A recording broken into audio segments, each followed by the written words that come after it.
Amaromda thodok aduda laikidraba mioi 16 gi manungda nipan ama masak maming khangba ngamkhre makhoi adudi itam nunggoidagi konjengbam sankar oksu ningthem chakuldagi laisram suresh oksu mamang lekaidagi moirangthem hemanta meitei oksu mayai lekaidagi yumnam inaw meitei khurai kongpal ningthobum lekaidagi RK Prasanta meitei Kurai Ningthobung Lekaidagi Laisram Narendra Meitei Laimakhong Mapandagi Telem Thoithoi Meitei Pangai Waiton Lamkhaidagi Haubizam Somen Kumar Meitei ni Manga ama hoju fabugoina masak maming khangba ngamdri thodok aduda laikidraba Pangai Waiton Lamkhaidagi Haubizam Somen Kumar gi asiba hakchang mathau mangam pangthoknaba Jenims gi mortagi puthakre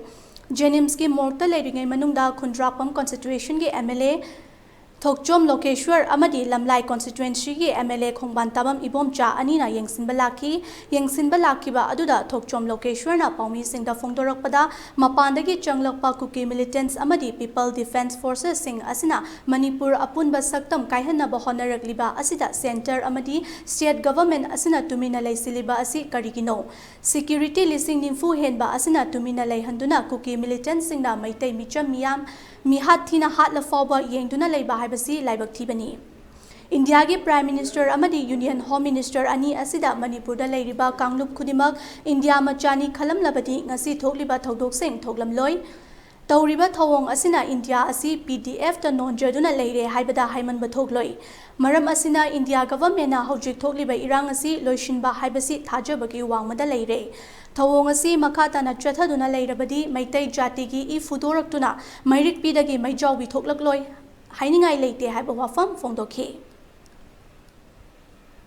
all civil society organization mafam dain haijining base Manipur da khundam ni puna maksingda karamana sandi lagna kamana masigi kamne bisi ton ka dekase strategy puthok pure calculation to bira ga formula puthok pure khangen puthok pure ga khoi panamak chamana masi hanjin dam natragadi government of India na ngasi haiba phim je Khambigani habigi asa uraktamna manabondra ngasigi aidi prajagi mafamda jagi Manipur miyam da ina pil tagningi aduna houjik phawba da karimta tarokta baibase government of India na kaimda ngasi bokta tarokta baibase tharagle thousands paramilitary forces mayam tharagle adubu ngarang da singye mai dengo khogi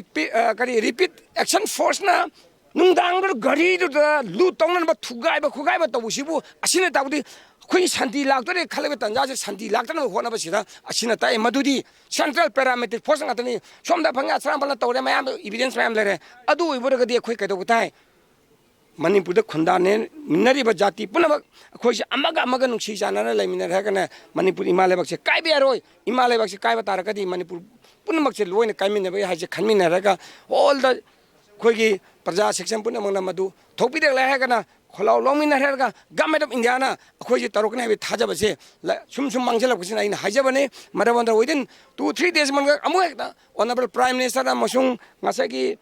home minister masida thona thubi matamna lakpiri harga masigi isa ani khanabase masibu o ye seto yarga khanaba yarogena khambiba natragadi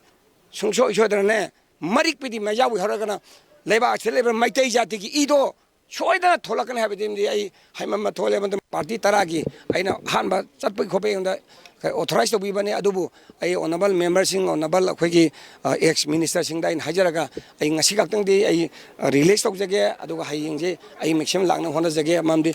Thursday and Natraga Friday, so I can have Achiba Thajabala and Amana Hibra, quite the Hanadi. Agi imuta khoi Congress side dagi khoi Hari Shokor Sami adu CPM side dagi khoi tamosanda santa adimuna chatpiraga ai condition na maramode laija hobani maramodra maije mayam puna muna yeng se chakene tawjam bado sin condition se marone thodok to ba yajadabani hadan asum du ai miyam da appeal taguri thank you karima aduma ona tana phireb laba adoi tardine khoi inchima phawa chung chok chol habje khoi achet ba thajabani kai mo cholak tabde thawai thabda akibale je de miyam da